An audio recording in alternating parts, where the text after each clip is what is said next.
To understand the betrayal, you first have to understand the man who started it all. Omar Porty, better known as OG Mack. He wasn't just a member, he was the architect. Alongside Deadeye, he founded the United Blood Nation on Rikers Island. His vision was to create a unified front for African-American inmates, a force to be reckoned with inside the jail's brutal ecosystem. He established the rules, the hierarchy, the entire structure that would become the blueprint for the East Coast Bloods. When he was released, he brought that structure with him to the streets. Mack was the godfather of the UBN. His word was law. He controlled sets across the city, overseeing everything from drug trafficking to violent enforcement of their territory. The Bloods spread like wildfire under his leadership, their red flags becoming a common sight from the Bronx to Brooklyn. He was revered, feared, and respected as the man who brought a powerful new order to the city's streets. To many young men looking for a sense of belonging and protection, OG Mack was a revolutionary figure, a leader who gave them an identity and a purpose, however misguided it may have been. But the same federal government that he defied was watching his every move. The bigger his empire grew, the bigger the target on his back became. In the early 2000s, the feds came knocking, and they came hard. They built a massive RICO case against him and the UBN leadership, accusing them of murder, racketeering, and a host of other serious crimes.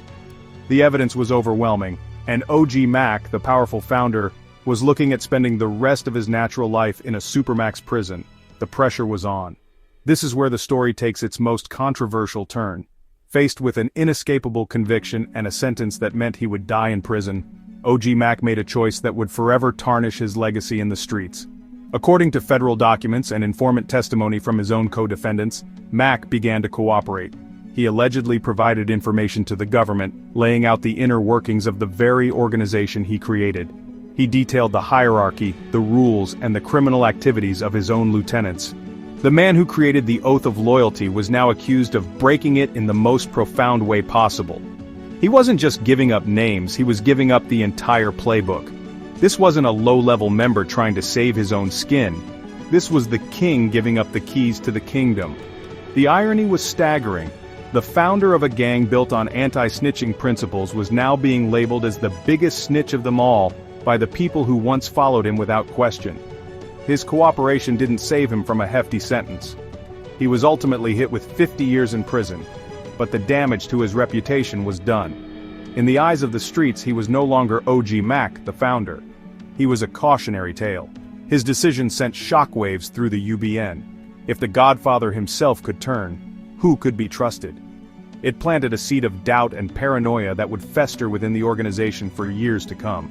The feds used the information they gleaned to dismantle large parts of the UBN's leadership structure.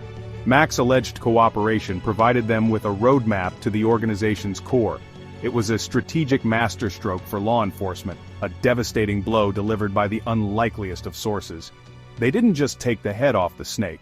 They had the snake draw them a map of its own body. This act of betrayal created a power vacuum and chaos within the ranks.